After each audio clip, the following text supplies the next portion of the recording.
కథ కాదు జీవితం.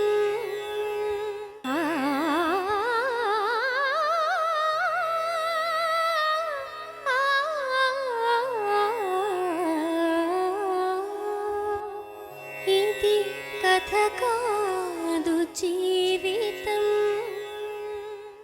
బతుకు జట్కా బండి కార్యక్రమానికి స్వాగతం. ఇది కథ కాదు జీవితం. ఒక బిడ్డ పుట్టిన తరువాత అన్యోన్యంగా కాపురం చేస్తున్న భర్త ప్రవర్తనలో హఠాత్తుగా వచ్చిన మార్పును ఆమె గమనించింది. రోజు రోజుకి భర్త తనని నిర్లక్ష్యం చేసేసరికి భర్త సంబంధం పెట్టుకున్న స్త్రీ ఆచూకీ కనిపెట్టింది. ఆ స్త్రీ 7 నెలల గర్భవతి అని, ఆ గర్భానికి కారణం కూడా తన భర్తే అని తెలుసుకొని పెద్దల బలవంతం మేరకు భర్త ఆమెను రెండో పెళ్లి చేసుకోవడానికి అంగీకరించింది. సవతిగా తన జీవితంలో అడుగుపెట్టిన స్త్రీ తమపై కేసులు పెట్టి వేధిస్తోందంటున్న ఓ అమాయకురాలి ఆవేదన ఈరోజు బతుకు జట్కా బండిలో. ఈమె పేరు పుష్పలత. పుష్పలతకు వెంకటాచారితో పెళ్లై 13 ఏళ్లయింది. వీళ్లకు ఒక కొడుకు కూతురు ఉన్నారు. 2 పిల్లలు పుట్టిన తర్వాత భర్త ఆమెను నిర్లక్ష్యం చేస్తున్నాడు అని గమనించిన పుష్పలతకు వెంకటాచారి కవితతో సహజీవనం చేస్తున్నాడని తెలిసింది. సహజీవనానికి ఫలితంగా కవిత 7 నెలల గర్భవతిని తెలుసుకున్న ఊరి పెద్దలు వెంకటాచారి కవితను పెళ్లి చేసుకోవాలని పట్టుబట్టారు. పెద్దల బలవంతం మేరకు పుష్పలత కూడా అంగీకరించడంతో వెంకటాచారి కవితను రెండో పెళ్లి చేసుకున్నాడు. తన అంగీకారంతో తమ జీవితాల్లోకొచ్చిన కవిత తనను సవతిపోరుతో క్షోభకు గురిచేసి కేసులు పెట్టి వేధించి మానసికంగా హింసిస్తోందని, సవతిపోరు నుండి తనను కాపాడమంటూ పుష్పలత బతుకు జట్కా బండిని ఆశ్రయించింది. తన బాధనంతా చెప్పుకోవడానికి పుష్పలత తన 2 పిల్లలతో ఇక్కడికి వచ్చింది. అనాథోళ్ళ నువ్వు బతకద్దా మేడం?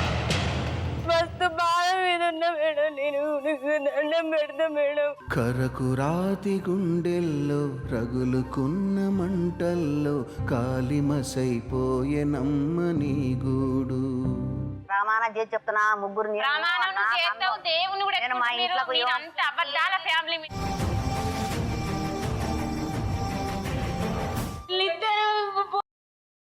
జీవితంతో ఆడుకున్నారు. పెళ్లి కాలేదు, నేను చేసుకుంటా, నేను చూసుకుంటా అని చెప్పింది మేడం. ఊరికే ఫోన్లు చేస్తాడు, ఆడికి రా ఈడికి రా, ఆడికి రాకపోతే ఈడికి రాకపోతే నేను చంపుతా. హాస్టల్ కాడికి వచ్చి మేడం నా బట్టలన్నీ చింపి పుస్తకాలు గుంజుకపోయింది మేడం. నీది పెళ్లి కాదు, నీ సంబంధం కాదు. ఇది ఎవరో కూడా ఒప్పుకోరు.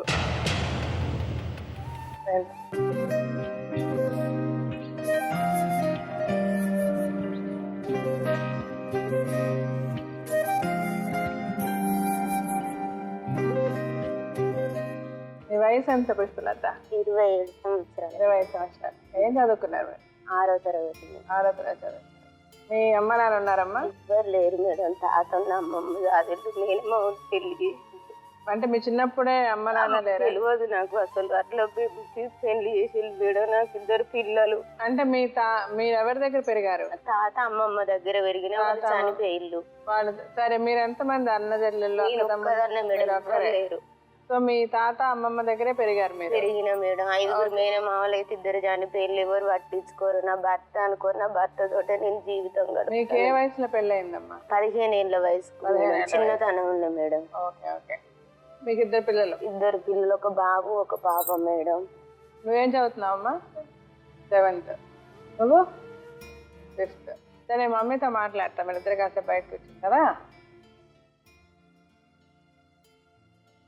మీకు పెళ్ళి ఎన్ని సంవత్సరాలు అయింది? 2002లో అయింది మేడం. 14వ సంవత్సరం. 14 సంవత్సరాలు అవుతుంది మేడం. మీ ఆయన ఏం చేస్తారు?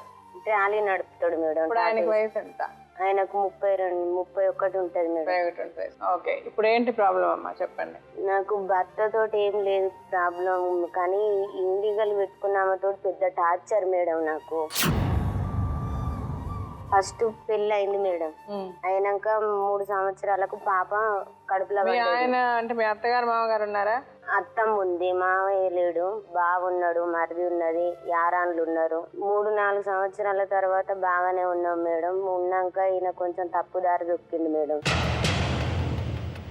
లీగల్ గా పెట్టుకున్నట్టుగా ఇంటికి వస్తలేడు. ఇక ఇంటికి ఎందుకు వస్తలేడు అని నేను చూసేసరికి ఈమె బయట పెట్టుకున్నాడు. సో అతను ఇంటికి రావడం లేదు కాబట్టి మీకు అనుమానం వచ్చి ఒకరు చెప్పేసరికి ఇట్లా వస్తలేడు అని అంటే ఇట్లా పోతుందంటే ఇంగ్లీష్ లో పెట్టుకున్నా అంటే ఆమె దగ్గరికి 3 అంతస్తుల బిల్డింగ్ లో ఈమె నర్సింగ్ జాబ్ చేస్తారు. ఆమెను పెట్టుకున్నారు వీళ్ళిద్దరు. దొరకబట్టి కొట్టినాం, ఇట్లా చెప్పినాం మేడం. ఇంట్లో ఫ్యామిలీ మొత్తం పోయినాం, తల్లిదండ్రులు ఏంది ఆగం చేయొద్దని మా వాళ్ళు మా బావ ఇట్లా వీళ్ళందరూ చెప్పిన. ఆయన చెప్తే ఇంకోసారి నేను తప్పు చేయను, మీకు ఈ సంసారంలోకి రాను అన్నది మేడం. మీ ఆయన ఏమనలేదు దానికి? ఈయనను కూడా కొట్టినాం మేడం. ఈయన ఇద్దరిని కొట్టారు. సో ఇద్దరు ఇంకా వదిలేస్తా, మీ ఆయన కూడా చెప్పాడు వదిలేస్తా అన్నాడు. మీ ఆమె కూడా వదిలేస్తా అన్నది. ఇక ప్రాబ్లం పోయింది కదా, ఏదన్నా అయితే మాకు చెప్పు, ఇంకొకసారి ఇలాంటి తప్పు పని చేయకు, నీ తల్లిదండ్రులు ఏందని నాకు 2 పిల్లలు ఉన్నారు అమ్మ అని మంచితనంగానే చెప్పి మాట్లాడొచ్చినాం మేడం. వచ్చినాక 3 సంవత్సరాల దాకా ఏ ప్రాబ్లమ్స్ లేదు. ఇక 3 సంవత్సరాల తర్వాత వీళ్ళది మళ్ళా నడుస్తుంది. ఇక బయట ఏమైందో ఇక నాకు తెలియదు మేడం. ఇక సడన్ గా బాబు పుట్టినాక బాబుని తీసుకొని ఇంటి మీదకి వచ్చేసింది మేడం. ఏ తల్లి ఎవరైనా ఊకుంటారా మేడం? అయినా నేను అప్పటికి ఆమెను ఏమనలేదు మేడం. ఇంటి మీదకి ఏమైనా వచ్చింది? నీ భర్త నన్ను ఆగం చేసిండు, అన్యాయం చేసిండు, నా పరిస్థితి ఏందని నా దగ్గరకు వచ్చింది. నా బాబుకి ఏం అన్యాయం చేస్తా అంటే ఈ గుడిసెలు ఎవరం మేడం, పెద్ద మనుషులు ఎవ్వరు నాకు ఒక్కరు కూడా న్యాయం చేయలే మేడం.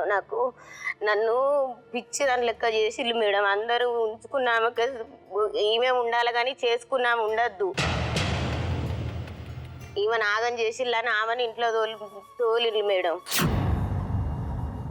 ఏ విధంగా న్యాయం చేస్తారు? ఆమెకి ఏ విధంగా అంటారా మేడం? కులం అన్న ముందుకే నాకు తోటి ఆరాలు ఉంటది. మా చిన్న ఆమె తల్లిదండ్రులు ఏంది కదా, ఇట్లా మోసం చేసుడు పద్ధతి కాదు అని ఆమె అంటే, నువ్వు కులం ఈ శ్రావణ మాసంలో మనం ఊడ్చుకుంటాం కదా మేడం, రావద్దు కదా అని కొంచెం బాలంతావు కదా, నువ్వు పక్కకు జరగంటే నన్ను కులం అంటాలని కులం మీదకి వెళ్ళి అని సెంటర్ జైలుకి కూడా పంపించింది మేడం. వారం రోజులు నేను నరకం తిన్నా. నాతోటి నా తోటి ఆరాలు నరకం తిన్నది. నా భర్త 31 రోజు నరకం తిన్నాడు మేడం. ఇట్లా నన్ను ఏం చేశారు? 31 రోజులు మీరు జైల్లో ఉన్నారు? జైల్లో నా భర్త ఉన్నాడు మేడం. నేను వారం రోజులు ఉన్నా, మా ఆరాలు వారం రోజులు ఉన్నది. అనవసరంగా నన్ను జైలుకి పంపించిన నా కర్మ అనుకొని పోయి వచ్చినాక కూడా ఇంటికి వస్తానో పోతానో మళ్ళీ 24 గంటలు ఫోన్లే మేడం. ఏమన్నా అంటే నీకు దిక్కు దేశ లేదంటే అనాథోళ్ళ నువ్వు బతకద్దా మేడం భూమి మీద? తల్లిదండ్రులు లేకుండా నీకు ఎవరు గతి ఉన్నారు? నీకు ఎంత హక్కు ఉన్నదే? నీకెంత హక్కు ఉన్నదో నాకు అంత హక్కు ఉన్నదే. నీకు ఇట్లా కాదు చేయడానికి. మళ్ళీ నువ్వు కులం అన్నావని నీ మీద పెట్టకుండా చూడాలి. మళ్ళీ ఇట్లనే ఏమన్నా ముందుకే కులం అన్నారని కులం మీదకి వెళ్ళి తీసుకుపోతుంది మేడం. దయచేసి చెప్తాను, నాకు 2 పిల్లలు, మీరే న్యాయం చేయాలి. మీరు ఉన్నానని నీడికి వచ్చిన మేడం, మస్తు బాధ మీద ఉన్నా మేడం. నేను దండం పెడతా మేడం. మా అమ్మ ఎట్లుంటుందో కూడా తెలియదు మేడం. అంత పక్షి లేక బతికిందాన్ని మేడం. నన్ను ఈమె మస్తు టార్చర్, నా భర్తతో ఏం లేదు కానీ ఈమె మమ్మల్ని సుఖంగా ఉంటే నాకు ఇంట్లో లొల్లే మేడం. నన్ను పిచ్చి దాని లెక్క గేమ్ ఆడుతుంది మేడం. ఆమె మస్తు తెలివి కలదు మేడం. నా ఎడ్డి అమాయకత్వం చూసి కరకు రాతి గుండెల్లో రగులుకున్న మంటల్లో కాలిమసైపోయే నమ్మని గూడు. కడుపున కనకున్న కంటికి రెప్పల్లే కాచుకున్న వాడిప్పుడు లేడు. ఏడవకండి, మాట్లాడదాం, పిలిచి మాట్లాడదాం. అంటే ఇప్పుడు మీరు ఒకే ఇంట్లో ఉంటారా? అందరం ఒక్కొక్క రూములు ఉంటాం. పక్కకు ఒక్కరు ఉంటారు, మరిది ఉంటాడు, పక్కకు బాగుంటారు. అది కాదు, ఈవిడ ఎక్కడ ఉంటారు? ఇప్పుడు వాళ్ళ తల్లి గారి ఇంటికాడ ఉంటాను మేడం. సరే, ఇప్పుడు ఆవిడ వాళ్ళ అమ్మ వాళ్ళ ఇంట్లో ఉంది. మీ ఆయన ఎక్కడున్నాడు? ఇప్పుడు నాతోటే ఉంటాడు. మీరు ఎప్పటి నుంచి మీతో ఉన్నాడు? మాతోట మేడం. ఈ బాబు పుట్టిన కాంచెలు మాతోటే ఉంటాను. ఆవిడకి ఎంతమంది పిల్లలు? ఒక బాబు మేడం. మీ ఆయన పేరేంటన్నారు? వెంకటాచారి మేడం. మీరు దయచేసి నువ్వే నాకు తల్లివి, మా అమ్మ రూపంలో నీది ఫోన్ చూసే పట్టుక నేను ధైర్యం తెచ్చుకున్నా మేడం. నువ్వు కాళ్ళు మొక్కుతారు ఈ కేసులతోటి మమ్మల్ని ఇంత టార్చర్. నీకు దండం పెడితే తప్పు ఉంటే నువ్వు నాకు ఏ శిక్ష చేసినా నువ్వు మందు పోసి చంపినా నేను చస్తా. వద్దు, ఎందుకు మనం మాట్లాడదాం. మీ ఆయన పిలుద్దాం ముందు, ఆయన ఏం చెప్తారు కానీ తర్వాత మాట్లాడదాం.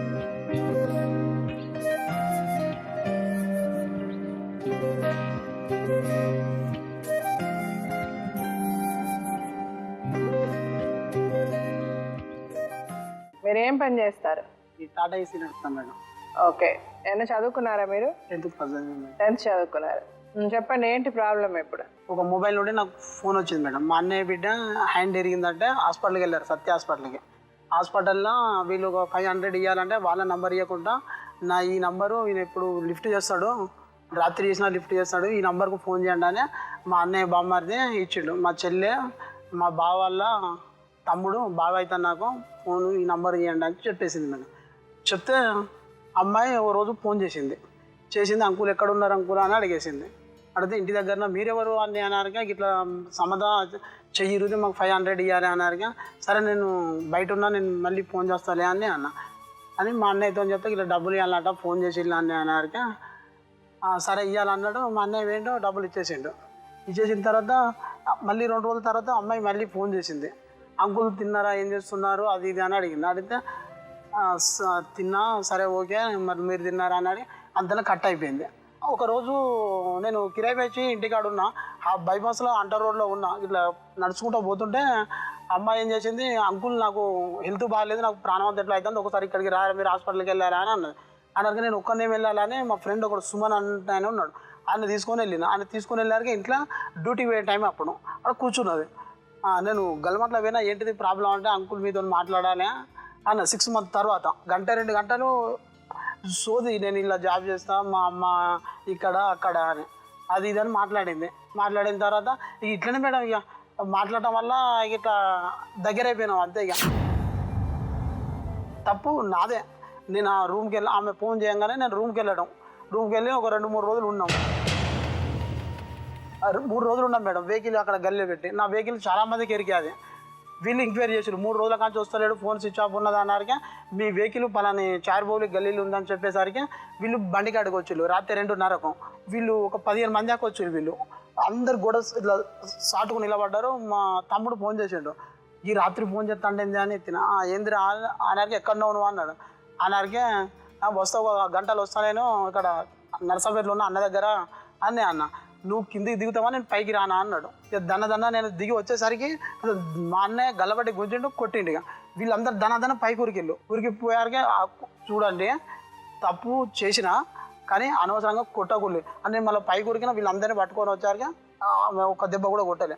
మా అమ్మ 2 దెబ్బలు వేసింది. కానీ పెళ్ళైన పట్టుకొని ఏంటంటే 3 రోజుల కాంచి వాళ్ళు నరకం చూస్తాలు అని మా అమ్మ, మా మరదలు, మా వదిన 2-3 సరిసిన తర్వాత ఇక నన్ను ఇంటికి పట్టుకొచ్చిన తర్వాత నాకు ఫోన్ ఆన్ చేసేసరికి నాకు కిరాయితే రాజమండ్రికి వెళ్తానే అమ్మాయి ఫోన్ చేసింది 11 గంటలకి. ఫోన్ చేసి, నువ్వు ఇక్కడికి వస్తావా రావా అని, ట్రైన్ కింద పడానా, వస్తావా రావా అని. సరే లోడ్ వేసుకొని వస్తా అని, నువ్వు అండర్ బ్రిడ్జ్ కాడికి రానేసరికి ఆడికి వచ్చేసింది. ఆడికి రాగానే డోర్ తీసింది, హ్యాండ్ బ్యాగ్ అలా పడేసింది, పోని అన్నది. ఎక్కడ దిగు, క్రాస్ కాడ దిగి ఇంటికి వెళ్ళిపోయి డబ్బులు ఇచ్చేస్తా అని అంటే, పోనీ క్రాస్ దాకా పోనీ అని అన్నది. క్రాస్ దాకా పోనీ అన్నారకే క్రాసు దగ్గరికి బండి ఆపేసరికి, నువ్వు బండి ఎక్కడికి పోతున్నా, రాజమండ్రి పోతానా, వద్దు నైట్ జర్నీ అవుతుంది, ప్రాబ్లం అవుతుంది, బండి ఇట్లా ఫెయిల్ అయిందంటే నేను ఆడ మొగ్గుని పండుకున్నా ఏం కాదు, కానీ లేచి ప్రాబ్లం అయిందంటే అవసరం లేదు పోనీ అని అన్నది. పోనీ అనేసరికి పోయినా మేడం. రాత్రి 11:30, 12 అవుతుంది మేడం. అన్లోడ్ కాగానే గోదావరిలో పోయి స్నానం చేసి దేవుని దగ్గరికి వెళ్ళాలి, అది ఇది అని. వీడికి వచ్చేసరికి రాత్రి 12:01 వరంగల్కి వచ్చా. ఇప్పుడు రూములు ఉంటూ నువ్వు ఎక్కడికి వెళ్తావు, ఇంటికి పోతావా, ఏం చేస్తావు అంటే లొల్లి. నేను సావనని చేస్తా, నేను వదిలిపెట్టా. నేను ఇవన్ నాకు 2 పిల్లలు ఉన్నారు అన్న, 4 ఉంటే నేను నాకు సంబంధం లేదా అన్న. 2-3 నెలల తర్వాత ప్రెగ్నెన్సీ అయింది అమ్మాయి. మళ్ళీ ప్రెగ్నెంట్ కాగానే ఈ కేసు పెట్టేసింది. ఈమె నేను అందరం ఆడికి వెళ్ళినాం. వాళ్ళ జోలికి నువ్వు వద్దు, 2 పిల్లలు ఉన్నారు, 2వ భార్య ఏ చట్టం ఒప్పుకోదు, ఒకవేళ ఒప్పుకుంటే నువ్వు ఆమె దగ్గర ఉండదు, నువ్వు ఎక్కడ బతుకుతానో అక్కడ బతుకు, వీళ్ళు అంటుకు రావద్దు నువ్వు అని అంటే, సరే మేడం అని అన్నది. ఆడ కాగితాలు రాసుకున్నాం. ఆ కాగితాలు పట్టుకున్నది, పోయింది. కొడుకు పుట్టిన తర్వాత మట్టెవాడ పోలీస్ స్టేషన్కి వచ్చింది. ఈ అమ్మాయిని చదువుకుంటావా లేకపోతే ఏం చేస్తావు, నేనైతే 2 భార్యలు ఉండవా అని చెప్పా. ఏదంటే మీరు పెద్ద మనుషులలో మాట్లాడుకోలే అని అన్నాడు. ఇక మళ్ళీ ఏం చేసింది, పెద్ద మనుషులలో సెట్ అయితే లేదని డిఎస్పీకి ఆడిపోయింది. ఇక కేసు బుక్ చేసుకొని డిఎస్పీకి ఆడిపోయింది. మీరు ఫ్యామిలీ రండి అని అంటే వెళ్ళిను. సెల్ ఫోను డబ్బులు గిట్లు ఉంటే అన్నీ ఎవరికన్నా ఇచ్చాయంటే, మీరు ఇప్పుడు జైలుకి వెళ్తాను మీరు అని అన్నాడు. జైలుకి వెళ్తాను అని అప్పటికే ఇక భయం. ఇక అసలు వాళ్ళు ఒక 2 నిమిషాలు వదిలిపెడతాను, ఎప్పుడో చచ్చిపెట్టాను మీరు ట్రైన్ కింద పట్టి. మొత్తం ఈమె నేను మా మరదలు వీళ్ళకి అసలు ఏం తెలియదు. వీళ్ళకు జైలు పోయిన తర్వాత నేను బయట ఉంటే కన్నా డబ్బులు అరేంజ్ చేద్దాను. వీళ్ళు అక్కడ తిప్పలవాడి ఇక్కడ తిప్పలవాడి 35,000 అలా కట్టి బయటికి ఇడిపించారు. 31 రోజుల తర్వాత ఇడిపించిన తర్వాత మళ్ళీ అమ్మాయి వచ్చింది. నేను జైలుకి వెళ్ళి వచ్చిందని తెలిసింది అమ్మాయికి. వచ్చింది, ఇక నేను కేసు తీసుకుంటా, నన్ను కాదు నేను నీతో ఉంటా, నా జాబ్ నేను చేసుకుంటా, నువ్వు అప్పుడప్పుడు వచ్చి పోతా ఉండు అని అన్నది. నువ్వు వద్దు, నీ బతుకు వద్దు. నేను ఎప్పుడైతే నువ్వు ఫోన్ కొట్టినావో అప్పుడే నాకు శని పట్టుకున్నది. అప్పుడే సత్తా అయిపోయేది ఉంటాయి. నువ్వు ఏబట్టి అనేసరికి నువ్వు సత్తావా మళ్ళీ కేసు నేను పెడతా అని ఇక ఇదే లొల్లి మేడం. వైజాగ్ టు వరంగల్ తిరుగుతా మేడం. తిరుగుతా అంటే గడికి నువ్వు 2 రోజులు పోతే నేను 2 రోజులు ఇటు ఉండాలన్నా, సైకోది అది ఇది అని మాట్లాడుతుంటే టెన్షన్కు ఇక నాకు ఇది తాగుడు బాగా అయింది మేడం. ఇక తాగి నాకు ఇక దగ్గొస్తుంది ఈ మధ్యలో. ఇక తాగుడు బాగా అయింది. ఈమె మొత్తుకునుడు, నువ్వు ఎందుకు తాగుతావు నేను ఎవ్వరికి నా బాధలు ఎవ్వరికి చెప్పా, నా బాధ నేనే పడతాను. తప్పే మేడం, నాదైతే 100% తప్ప. కానీ దీన్ని టార్చర్కు ఉండాలా పోవాలా అని. ఆవిడ పేరేంటి చెప్పండి? కవిత. నా మీద కేసు ఉండొద్దు, ఏముండొద్దు మేడం. ఏదో పాపం చేసుకున్నా పూర్వడు పుట్టిండా అని, అది తప్పు నా తప్పు. ఇదివరకు ఎట్లా బతికిందో 9 సంవత్సరాల కాంచి మేడం. తప్పు చేసుకున్నా కాబట్టి ఊరంతా తెలిసిపోయింది మేడం. వాళ్ళ ఊరు వరంగల్ మా చుట్టాలల్లో ఇదివరకు ఎట్లా బతికిందో అట్లా బతకని ఉండని, నా పేరు మీద ఉంటే ఉండని. నేను అంతో ఇంతో నేను పెడతాను, ఆమె డ్యూటీ ఆమె చేసుకుంటుంది. కానీ ఈ గొడవలు లేకుండా, ఈ ప్రాబ్లమ్స్ లేకుండా, కేసులు లేకుండా నాకు చేస్తే ఉండని మేడం. సరే, ఇప్పుడు ఆ అమ్మాయిని పిలిచి మాట్లాడిన తర్వాత ఏంటని మాట్లాడదాం.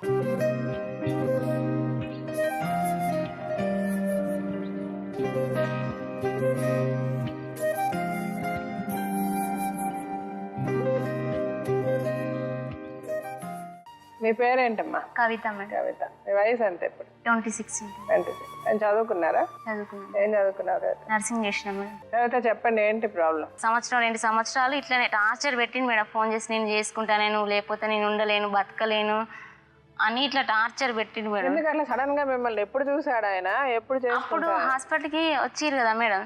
సరేలే అని ఇంతగానో టార్చర్ పెడతా, 2 సంవత్సరాలు అవుతుంది కదా అని, మంచోడే కావచ్చు అని నేను కూడా సరే అని ఇంకా మాట్లాడినా మేడం.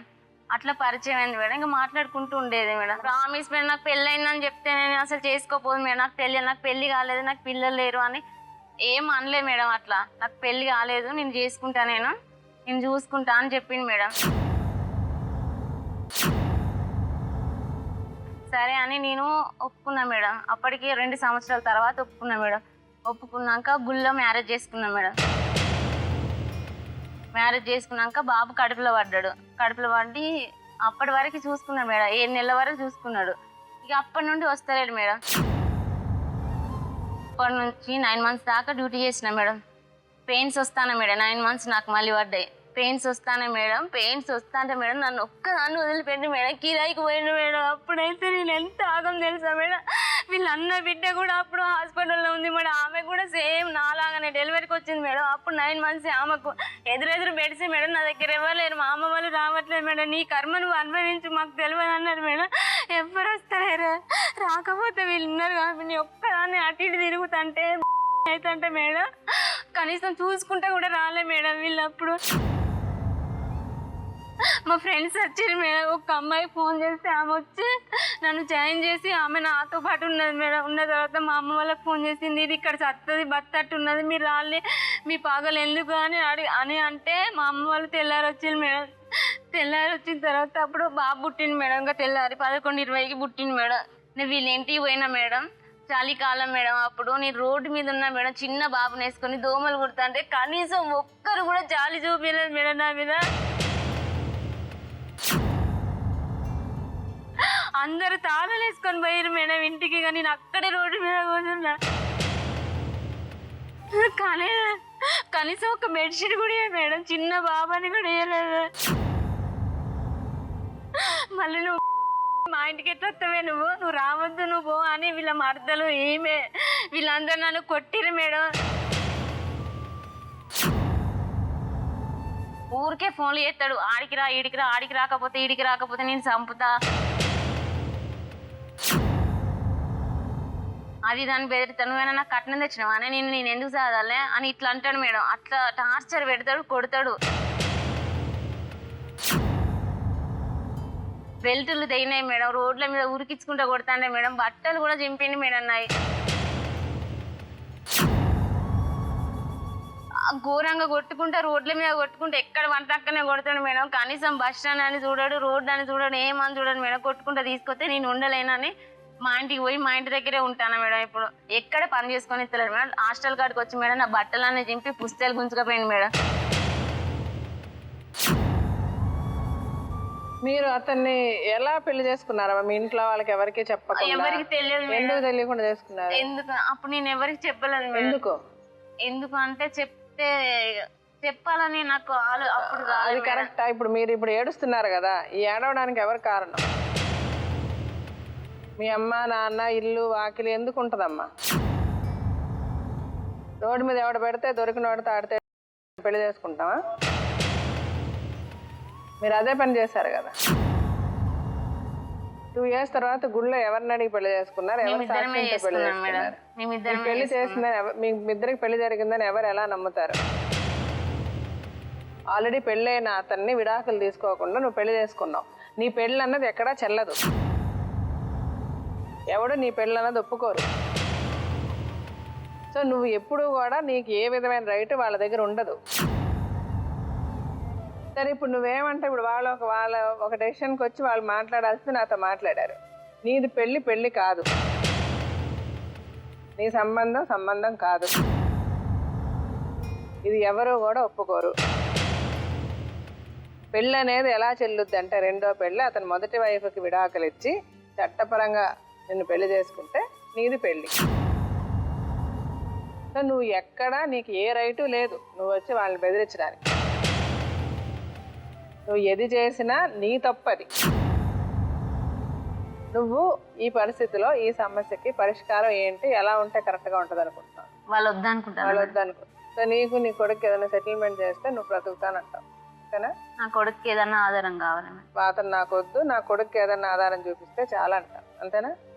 సరే, నేను ఇప్పుడు లాయర్ కానీ డాక్టర్ కానీ పిలుస్తాను. వాళ్ళిద్దరూ మాట్లాడింది విన్నాక ఈ సమస్యకి పరిష్కారం ఏంటో మనం మాట్లాడాలి.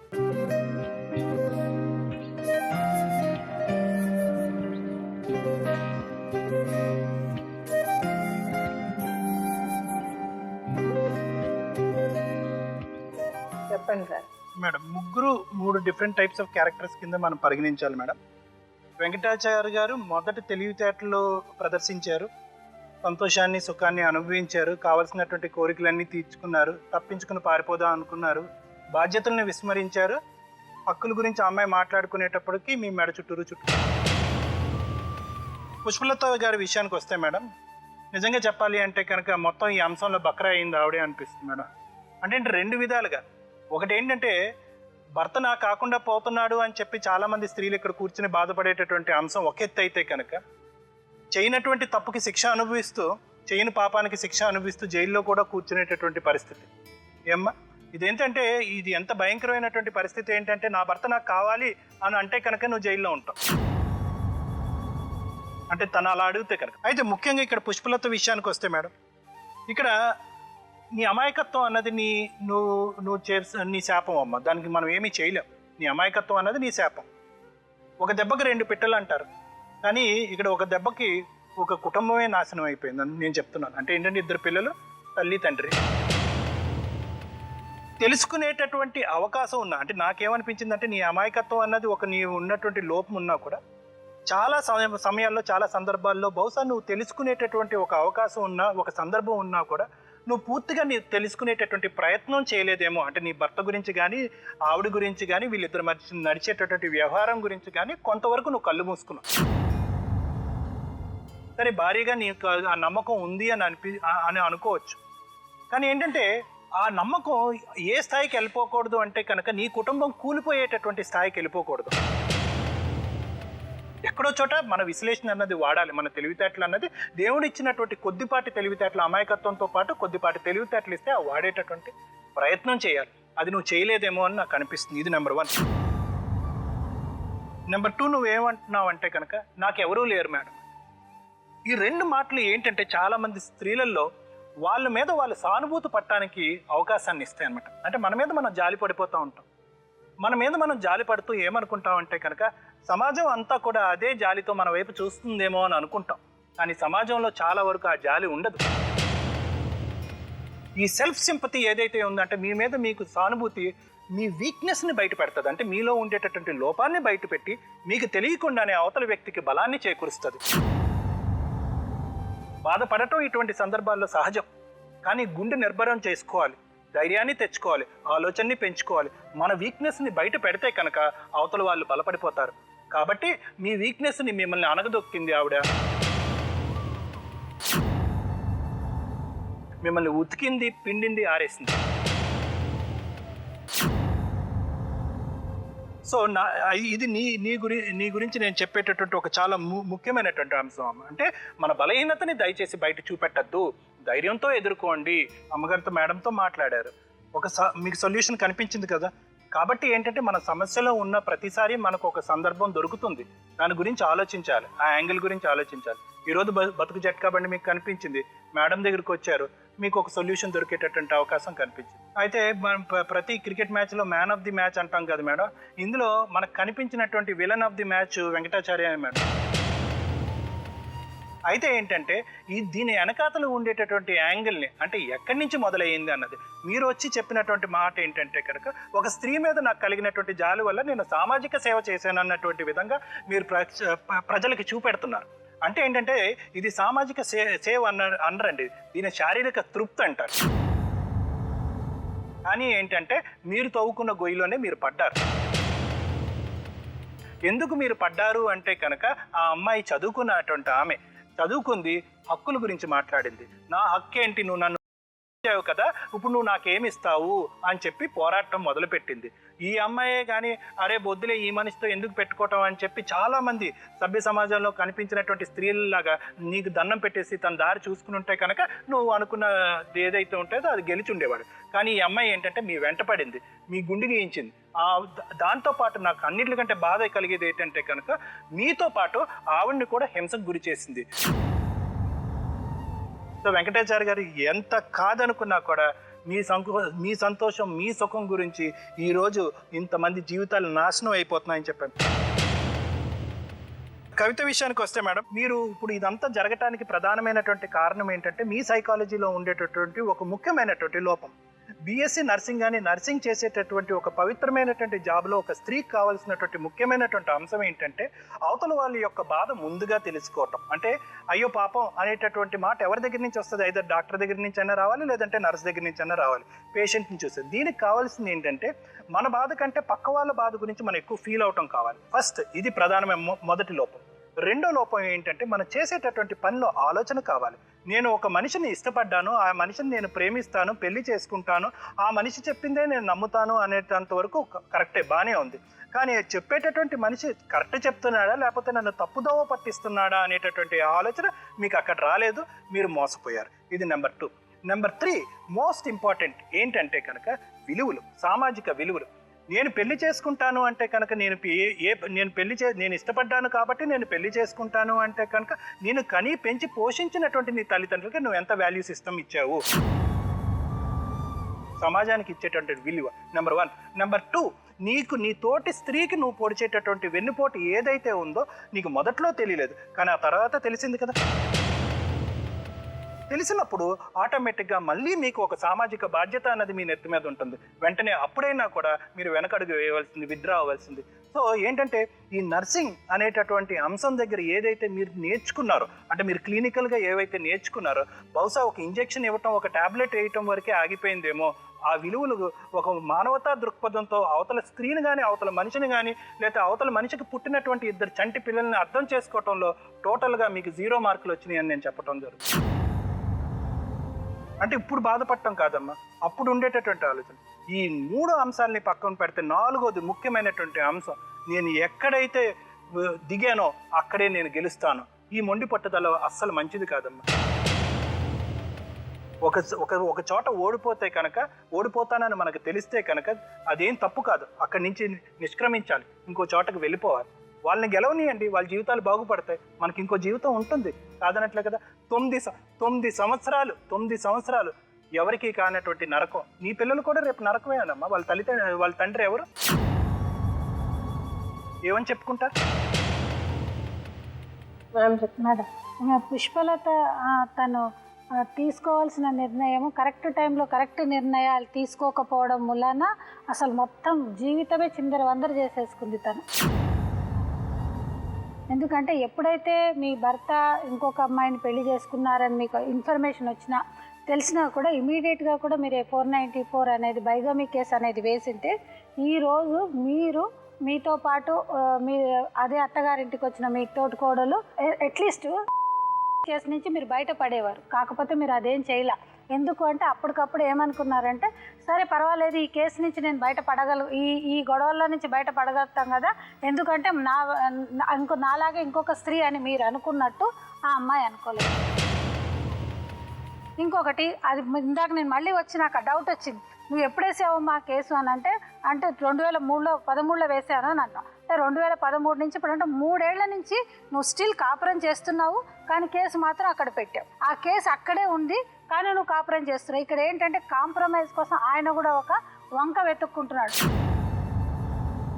కాంప్రమైజ్ చేసుకుంటే నేను నీతోటి కాపురం చేస్తాను అంటే ఇక్కడ అంటే మరి కేసు ఏంటంటే ఇది నాన్ కాగ్నిజబుల్, ఇదేంటి నాన్ బెయిలబుల్, ఇలాంటివన్నీ ఉండడం వలన ఈ ఆడ అమ్మాయి అని చూసి వెనక కూడా చూడకుండా, అంటే మీకు మరీ ఎందుకు చెప్తున్నామంటే ఆ కేసు యొక్క సీరియస్నెస్ ఎంత బలంగా ఉంటుందంటే ఇంకొక థాట్ కూడా లేకుండా పలానా ఆయన భార్యని పలానా ఆయన తోటికోడలనో మరదలనో కూడా చూడకుండా, ఇంకొక స్త్రీ అని కూడా చూడకుండా, నువ్వు ఆయన భర్తను పెళ్లి చేసుకున్నావని కూడా చూడకుండా వాళ్ళని జైల్లో పెట్టి,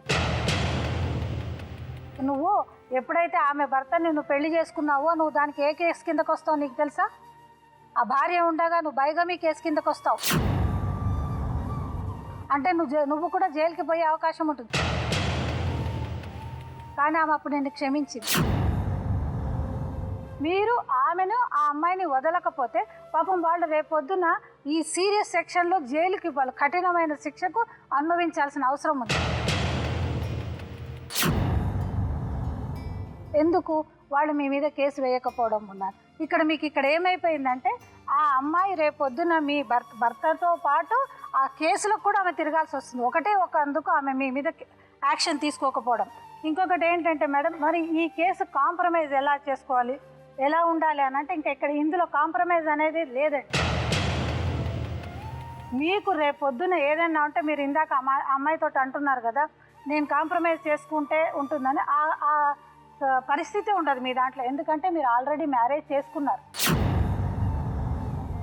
ఆ అమ్మాయి మీకు రెండో వివాహం కింద మేము మా నోటి నుంచి అనకూడదు, ఆవిడతో ఉంటున్నారు కనుక మీ ఇద్దరి సంబంధం అది కరెక్ట్ సంబంధం కాదు కనుక ఏ విధంగా కాంప్రమైజ్ చేసుకుంటున్నారు అని చెప్పేసి మళ్ళీ కోర్టు అప్పుడు పెద్ద క్వశ్చన్ వేస్తుంది. మీరు అది కాంప్రమైజ్ అయ్యే అవకాశం కూడా లేదు కనుక మీరు వేసుకున్న గుంతలో మీరే పడిపోతారని అన్నట్టు రేపొద్దున ఈ అమ్మాయి ఆ కోర్టులో వెళ్ళి మీరు మొరపెట్టుకుని మమ్మల్ని కనీసం నన్ను నా పిల్లల్ని ఈ కేసు నుంచి రక్షించండి, నేను ఈ కేసులు వేయలేదు కనుక నన్ను నా మీద కన్సిడర్ చేయండి, కనీసం నా మీద రేపొద్దున వేసే ట్రయల్ని కొంచెం లూజ్గా అంటే ఈ సాఫీగా సాగించడానికి చేయండి అని ఒక అర్థించుకోవడం తప్ప మీకు ఇంకా వేరే ఇందులో ఆప్షన్స్ లేవమ్మా. ఇప్పుడు ఇంకోటి ఏంటంటే ఆ అమ్మాయి నాకు 7 నెలల తర్వాత నాకు భర్త మరి ఆ అమ్మాయికి ఇంకో పెళ్ళయింది, మా బాబు 7 months అదే ఉన్నప్పుడు అయింది అన్నప్పుడు అప్పుడు నువ్వేం చేయాలమ్మా, చీటింగ్ కేసు అనేది వేయాలి. ఎందుకంటే నిన్ను మోసపూరితంగా పెళ్లి చేసుకున్నాడని వేయాలి అంతే తప్ప ఆ సెక్షన్ నువ్వు యూజ్ చేయడం వలన వినమ్మా అది నువ్వు వేసేసావు, నీ చేతుల నుంచి వెళ్ళిపోయింది అది. ఇప్పుడు నువ్వు ఇంకా అదేం చేసే పరిస్థితి కూడా లేదు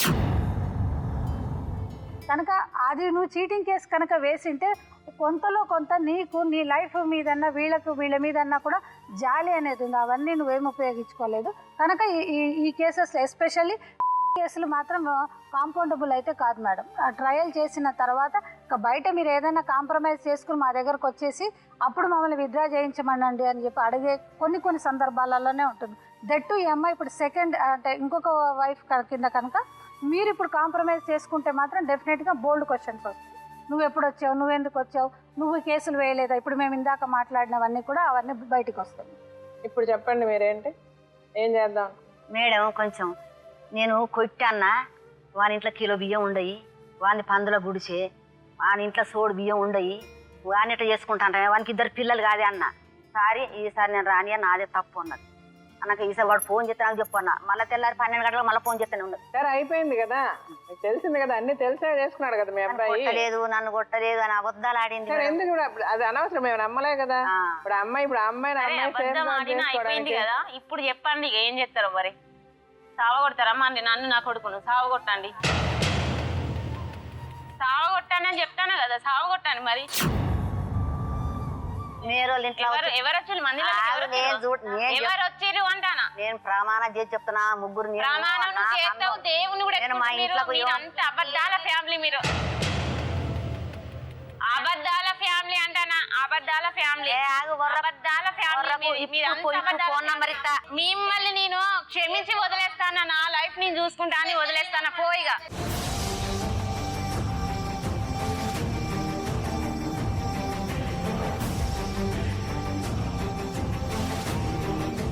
కూర్చోండి, ముందు అక్కడ అడగండి, అపార్ట్మెంట్ పీక్ అడగండి, ఎందుకు చేసుకున్నావు, ఏం చేసావు అడగండి.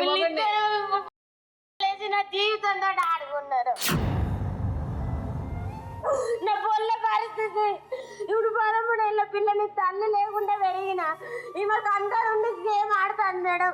నేను పరిస్థితి బతుకుతాను మేడం. మీరు ఇంకొకసారి అమ్మాయిని అంటే మీ ఇద్దరిని నేనే కొడతా.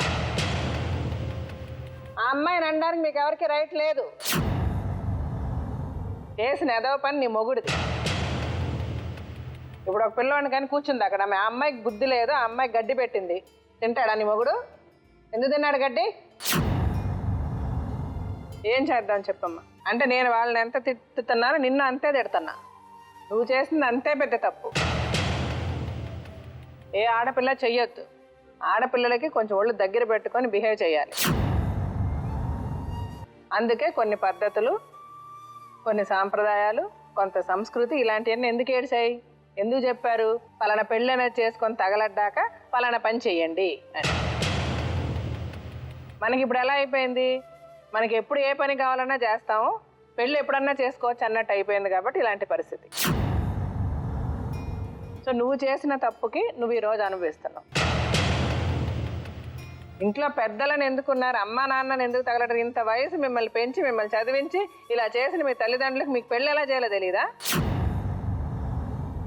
ఆ విషయం వచ్చేసరికి మీ సొంత నిర్ణయాలు మీరు తీసుకుంటారా? నీ జీవితం నాశనం చేసుకోవడం కాకుండా నీ కొడుకు జీవితం కూడా నాశనం చేసావు. నువ్వు చేసిన పాపానికి ఇప్పుడు ఆ పిల్లోడు కూడా అనుభవించాలి.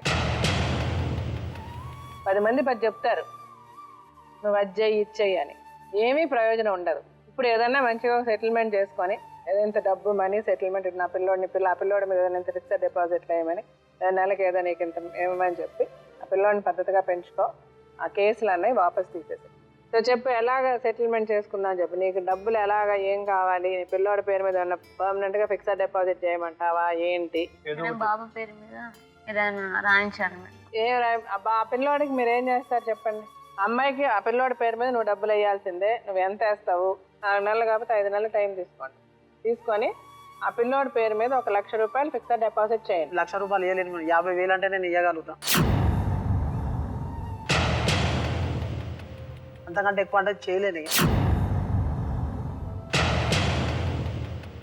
అంతకంటే ఇచ్చిన దానికంటే, దీనికి పెట్టిన దానికంటే, ఈమెకు పెట్టిన దానికంటే ఎక్కువ చచ్చింది నయం మేడం. ఇక మందాకి 50,000 చేస్తానంటావు ఆవిడ పేరు మీద, ఆ పిల్లోడి పేరు మీద ఫిక్స్డ్ డిపాజిట్లు 50,000 చేయగలరు మీరు. సరే నేను చెప్పింది కాదు, మీరు చెప్పింది కాదు, 75,000 చేయండి. సరే మేడం, 70,000 ఇస్తాం మేడం. 5,000 మీకు తేడానయ్యా? చెప్పమ్మా. బాబు పేరు మీద ఫిక్స్డ్ డిపాజిట్ 75,000 రాస్తారు. ఇంకా నీకు వాళ్ళకి ఏ సంబంధం లేదు. ఆ కేసు కూడా నువ్వు కొట్టేయాలి వాళ్ళ పేరు మీద. ఇప్పుడే తీసుకోవాలా మేడం? అంతే మరి, డబ్బులు వేసిన తర్వాత. అది 3 నెలల్లో అతను టైం అడుగుతున్నాడు కదా, ఆ 3-4 నెలల వరకు నువ్వు టైం ఇవ్వు. అతను డబ్బులు వేస్తేనే నువ్వు కేసుకోవట్లేదు, లేదంటే కొట్టగా. ఎన్ని రోజుల్లో ఇస్తారా? ఇప్పుడే చెప్పు అమ్మతో. డిసెంబర్ లోపు ఇచ్చేస్తాను. 4 months. సో డిసెంబర్ ఎండ్ లోపల మీరు ఆ పిల్లోడి పేరు మీద 75,000 ఫిక్స్డ్ డిపాజిట్ చేస్తారు. అంతవరకు ఈ కేసు యాజ్ ఇట్ ఈజే ఉంటుంది. అది వేసే టైంలో మీరు మమ్మల్ని కన్సల్ట్ చేస్తే పిలిచి ఆ అమ్మాయికి డబ్బులు ఇప్పిస్తాము, ఆ అమ్మాయితో కేసు వాపస్ చేపిస్తాం. ఎందుకంటే మళ్ళీ మీరు రేపు డబ్బులు ఇచ్చి ఆ అమ్మాయి చేయకపోయినా కష్టం, ఆ అమ్మాయి చేసినట్టు మీరు డబ్బులు ఇవ్వకపోయినా తప్పు. అందుకని మీరు డబ్బులు సేమ్ మీది ఇదే ప్రోగ్రామ్, మీరు ఎవరైతే మీరు కన్సల్ట్ చేశారో వాళ్ళ ద్వారా ఆ డబ్బులు రెడీ అయ్యాక మీరు చేస్తే అమ్మాయిని పిలిపిస్తారు, ఆ డబ్బులు సెటిల్మెంట్ చేస్తారు, ఆ అమ్మాయితో కేసు వాపస్ చేస్తారు. ఓకే, ఇది అండర్స్టాండ్.